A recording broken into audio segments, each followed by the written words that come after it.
ہمارے حضرت جی دامت برکاتہم نے اپنے خطبات فقیر کے اندر ایک نوجوان کی توبہ کا واقعہ لکھا ہے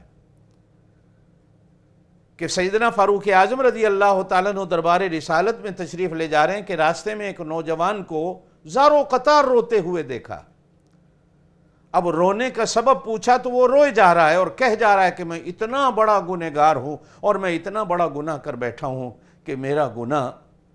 ناقابل معافی ہے۔ سیدنا فاروق اعظم پوچھتے ہیں، وہ بتاتا نہیں، کہتا میرا گناہ اتنا بڑا ہے کہ میں آپ کو بتا نہیں سکتا اور اس کی معافی نہیں، بس آپ مہربانی اتنی کریں کہ دربار رسالت میں جا کر میری حاضری کی اجازت مانگیں اور میں دربار رسالت میں جا کر حضور صلی اللہ علیہ وسلم سے اس گناہ کی توبہ کا کوئی طریقہ پوچھوں کہ کیا یہ گناہ بھی دربار خداوندی میں معاف ہو سکتا ہے۔ اب سیدنا فاروق اعظم رضی اللہ تعالیٰ عنہ بھی اس کے چیخنے اور رونے کو دیکھ کر رونے لگ جاتے ہیں۔ رونا ایک ایسا عمل ہے اور ہنسنا بھی ایک ایسا عمل ہے کہ آدمی رونے والے کو دیکھ کر رونے بھی لگ جاتا ہے اور ہنسنے والے کو دیکھ کر ہنسنے بھی لگ جاتا۔ سیدنا فاروق اعظم رضی اللہ تعالیٰ روتے ہوئے دربار رسالت میں پہنچتے، آپ صلی اللہ علیہ وسلم رونے کا سبب پوچھتے ہیں کہ فاروق کیوں رو رہے ہو؟ عرض کی اللہ کے رسول صلی اللہ علیہ وسلم سے، یا رسول اللہ صلی اللہ علیہ وسلم باہر ایک نوجوان ہے آپ کے پاس آنے کی اجازت مانگ رہا ہے، بس وہ اتنا رو رہا تھا کہ اس کو زارو قطار روتے ہوئے دیکھ کر میں بھی رونے لگ گیا ہوں۔ دربار رسالت میں حاضری کی اجازت ہوتی ہے، وہ نوجوان حاضر ہوتا ہے،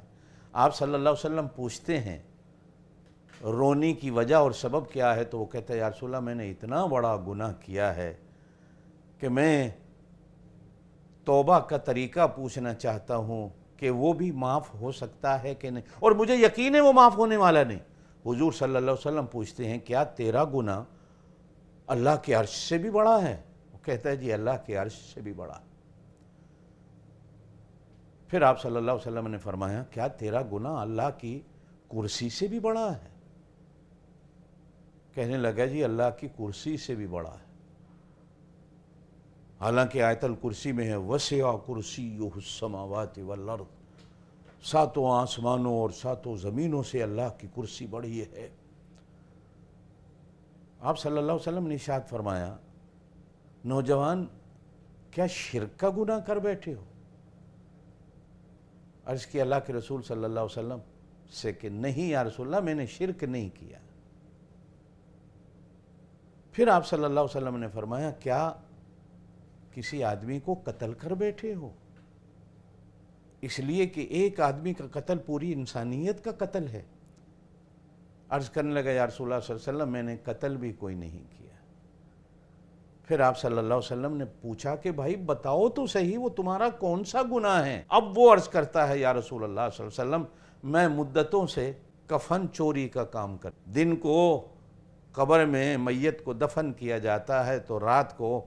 مٹی ہٹا کر اس میت سے کفن اتارتا ہوں اور کفن کو بازار میں جا کر بیچتا ہوں، یہی میرا دھندا ہے، یہی میرا کاروبار ہے اور میں اسی سے کھاتا پیتا ہوں۔ کہنے لگا یا رسول اللہ صلی اللہ علیہ وسلم گزشتہ دنوں ہفتہ 10 دن ہو گئے ایک نوجوان لڑکی کو دفن اور میں نے رات کو جا کر اس کی قبر کو کھول کر اس کے کفن کو اتارا، جب کفن کو لے کر میں چلنے لگا تو میرے اوپر شیطان نے اپنا غلبہ کیا، نفسانی خواہشات ابھری تو میں نے اس مردہ لڑکی سے زنا کی۔ جب میں کر کے چلنے لگا تو مجھے ایک آواز سنائی اور بالکل وہ آواز نوجوان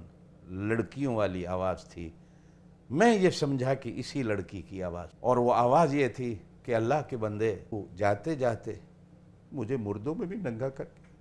اور تو مجھے ایسا جنبی اور پلید کر گیا کہ کل قیامت والے دن اللہ کے سامنے میں اسی حالت میں کھڑی ہوں گی، اور کیسے کھڑی ہوں گی؟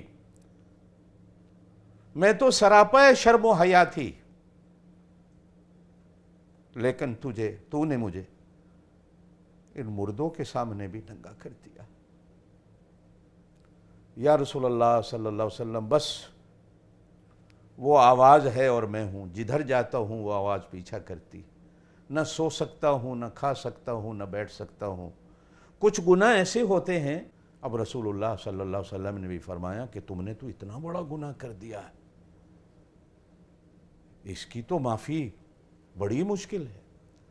اب وہ یہ سنتا ہے تو فوراً دربار رسالت سے اٹھ کے چلا جاتا ہے، باہر نکل کے سوچتا ہے کہ میں اس لیے جلدی اٹھایا کہ کہیں ایسا نہ ہو کہ دربار رسالت سے کوئی ایسے جملے نکل آئیں کہ جو میرے اس جرم کو اور بڑا کر دیں اور میرے لیے توبہ کے دروازے کہیں ہمیشہ کے لیے بند نہ ہو جائیں۔